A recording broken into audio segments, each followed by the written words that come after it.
Back नाज़रीन, हम बना रहे हैं आपके लिए बहुत ही मज़ेदार south Indian style hot peppery cabbage salad, जो यकीनन आपकी डाइट को और भी ज़्यादा बेहतर बना देगा और आपकी ज़रूर डाइट प्लान में ज़रूर इजाफा कर देगा और इसमें उसको और 4 चांद लगा देगा आपकी डाइट को, है ना? क्या ख्याल है? अच्छा, तो मैंने इंग्रेडिएंट्स नोट करवा दिए, हम इसकी तरकीब की तरफ आएंगे, लेकिन नजमा हम साथ साथ आपसे ये भी पूछेंगे कि ब्रेक के दौरान हमें जो कॉल आई थी बालों हेयर लॉस के हवाले से, कि स्पेशली विंटर्स में, सर्दियों में बहुत ज़्यादा बाल गिरते हैं। सही। ये इसका कोई इलाज हमेशा के लिए हो सकता है कि बाल घने हो जाए और गिरना बंद हो जाए? हमेशा तो देखो, जब तक कोई भी चीज़ आप उसको यूजिंग में रखोगे, अपनी उसके जो भी ये ट्रीटमेंट वो करते रहोगे तो होगा। अदरवाइज कहोगे हमेशा के लिए, तो हमेशा के लिए तो जब तक आप हमेशा करते रहोगे जब तक उसका ट्रीटमेंट रहेगा। हेयर लॉस के लिए तो बहुत सिंपल, मैं तो ज़्यादातर घर के ट्रीटमेंट बताती हूँ। कहते हैं कि शैम्पू अगर आप बदल लें, शैम्पू तो देखो मेरे ख्याल से जितने भी शैम्पू होते हैं सारे मुझे तो एक ही जैसे लगते हैं। कोई कुछ फ़र्क नहीं नज़र आता। जैसे कहते हैं कि मेडिकेटेड शैम्पू है, ये शैम्पू है, तो कोई फ़र्क नहीं है। मेन चीज़ है कि आपका ऑयलिंग, और ऑयलिंग के अंदर हम लोग क्या करते हैं कि जब हम ऑयल करते हैं बालों में तो हम लोग सिर्फ ऑयल लगा के भूल जाते हैं। नहीं, ऑयल करने के बाद आप उसको हॉट टॉवल स्टीम दीजिए।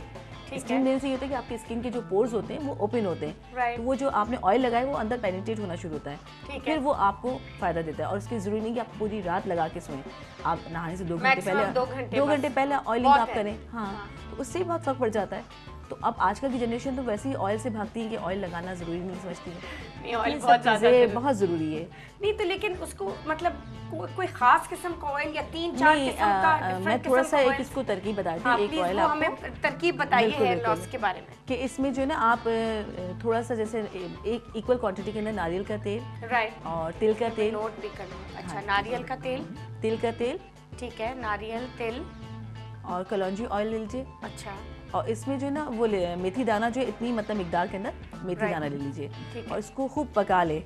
जब आप पकाएंगे तो ये बिल्कुल पका के आधा कर दें इसको, ठीक है। फिर उसी मेथी दाने के अंदर पड़े हुए इस तेल को जो है ना धूप में रख दें 3 दिन तक आप। फिर इसके बाद आप इसको यूज करें तो इसके आपको रिजल्ट मेरे ख्याल से 1 हफ्ते में आपको पता चलेगा कि आपके बाल बिल्कुल मतलब स्ट्रॉन्ग हो चुके हैं। और फिर उसके बाद उसको बॉटल, ग्लास बॉटल या किसी भी और एक दो तेल बना के रख दिया, आपका सालों चल रहा होता है वो तेल, खत्म थोड़ी होता है इतनी जल्दी फिर वो। ठीक है, और मेथी दाना इसमें पड़ा रहे तो वो उसकी जो मतलब जो भी इसकी वो है वो आपको मिलती रहेंगी। अच्छा, एक और रेमेडी आपने हमें और देनी है हेयर लॉस के हवाले से, लेकिन पहले हम लेंगे एक कॉल। कौन है हमारे साथ? जी अस्सलाम वालेकुम। अस्सलाम वालेकुम जी, कौन बोल रहा है?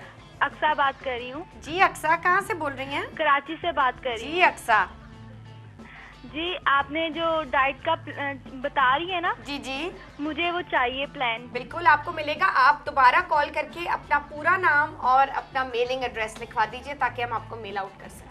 चलो, ये कितने देर तक आपको 2-3 दिन में मिल जाएगा इंशाल्लाह, और जैसे ही मिलेगा हमें प्लीज बता दीजिएगा कि आपको मिल गया।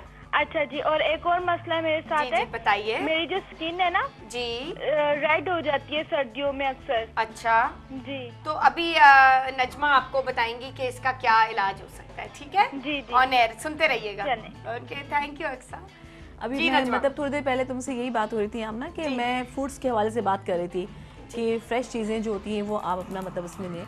तो उसके लिए आप बिल्कुल कुछ नहीं करें। पपीता आजकल बहुत अच्छा आ रहा है, फ्रेश पपीता आप लें, उसका मतलब छिलका और वो बीज निकाल के उसको गूदा सा पेस्ट सा बना लें और उस पर फेस पे तकरीबन 5-10 मिनट तक मसाज करके उसको छोड़ दें और फिर उसके बाद आप फेस वॉश कर लें अपना। पपीता मतलब आंखों का हिस्सा? आंखों का हिस्सा तो वैसे ही नॉर्मली आप जब भी कोई मास्क भी लगाते हैं तो आंखों के हिस्से पे, खीरा वगैरह आंखों पे तो आप ये खीरा है, टी बैग्स हो गए आपके, या फिर आलू के कतले हो गए, वो आप लगा लीजिए।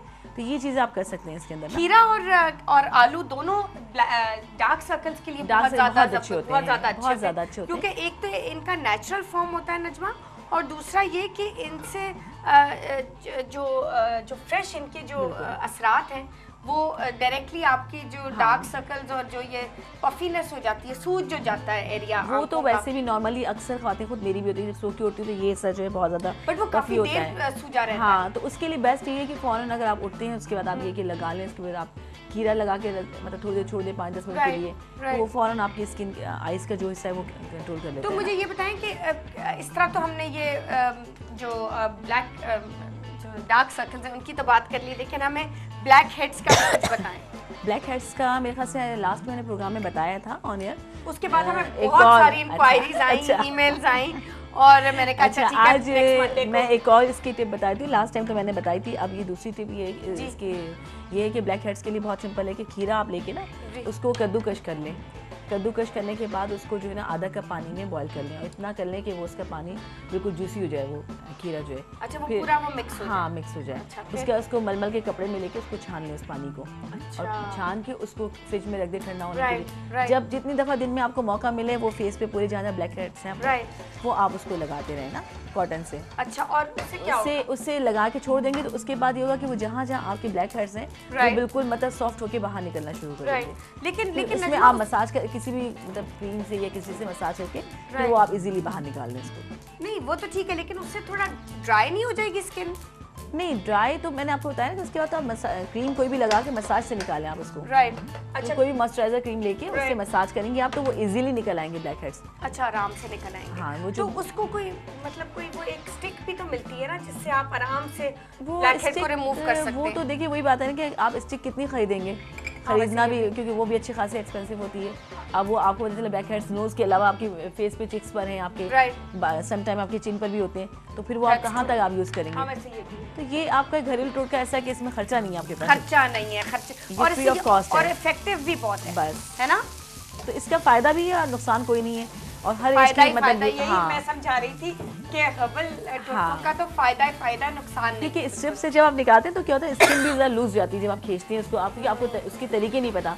हम तो यूज़ कर रहे होते हैं तो हमें तरीके पता होते हैं, आपको जो नए लोग होते हैं उनको पता नहीं होता, तो वो क्या होता है स्किन लूज हो जाती है, स्किन लूज हो जाती है। अच्छा, स्किन को थोड़ा सा टाइट करने का कोई तरीका बताइए। टाइट का तो बहुत मतलब ज़माने जो से आजकल रिंकल्स और ये सब चीजें जरा सा अर्ली हो रही हैं। यूजुअली होता है कि आपकी थोड़ा सा जरा आप आगे 50 प्लस में जाके इंसान की एज, स्पेशली औरतों में, खवातीन में थोड़ी सी एज नजर आती है, रिंकल्स आती है। बिल्कुल सिंपल। लेकिन अब तो 35 40 में हो रहा है, ये क्या मेकअप ऐसा है, क्या है? नहीं, मेकअप की बात नहीं, टेंशन बहुत ज्यादा है हमारे पास, स्ट्रेस कर रहे हैं ना हम लोग बहुत। टेंशन के बाद आपका यही हाल होता है, हम लोग का यही हाल होता है, स्ट्रेस कर रहे हैं। सही, तो इसके लिए सिंपल तरीका ये है कि आप रात में से, अब तो पता नहीं घरों में दूध आता है या नहीं आता है, कि दूध आता है उसके बाद ठंडा होने के बाद जो उसकी बलाई जम जाती है ना, तो वो बलाई निकाल के उससे आप मसाज करें रात में सोने से पहले। अच्छा। और मसाज भी ये इसके जो है ना क्लॉकवाइज करें, इसमें ये ऊपर की तरफ करके। अच्छा, ऊपर की तरफ करके करेंगे मसाज। क्लॉकवाइज। हाँ। अच्छा। जब आप ये करेंगे तो इससे क्या होगी, स्किन ये खींचना शुरू हो जाएगी। तो फिर वो ये कि आप डेली करें, आप इंशाल्लाह आपको खुद रिजल्ट्स मिलना शुरू हो जाएंगे। ठीक है जी, हम यहाँ पे लेंगे कॉल और हम डिस्कस करें रिंकल्स। कौन है हमारे साथ? अस्सलाम वालेकुम। अस्सलाम वालेकुम जी, कौन बोल रहा है? मुझे आवाज बिल्कुल नहीं आ रही, कौन बोल रहा है जी? आई थिंक लाइन हमारी डिस्कनेक्ट हो गई है, दोबारा हमें ट्राई कर लीजिएगा जी। कौन बोल रहे हैं? अस्सलाम वालेकुम। सॉरी जी, बिल्कुल आवाज नहीं आ रही थी। यहाँ पे पेपरी हॉट सैलेड भी बिल्कुल तैयार है। आपने देखा कितना झटपट इस डिश को तैयार किया गया, क्विक रेसिपी है। और इसको ज्यादा हमने पकाया भी नहीं रजवा, बिकॉज अगर हम इसको ज्यादा पका देंगे तो ये डिप हो जाएगा। हाँ, और उसमें वो क्रंची टेक्सचर इसका वो सारा खत्म हो जाएगा।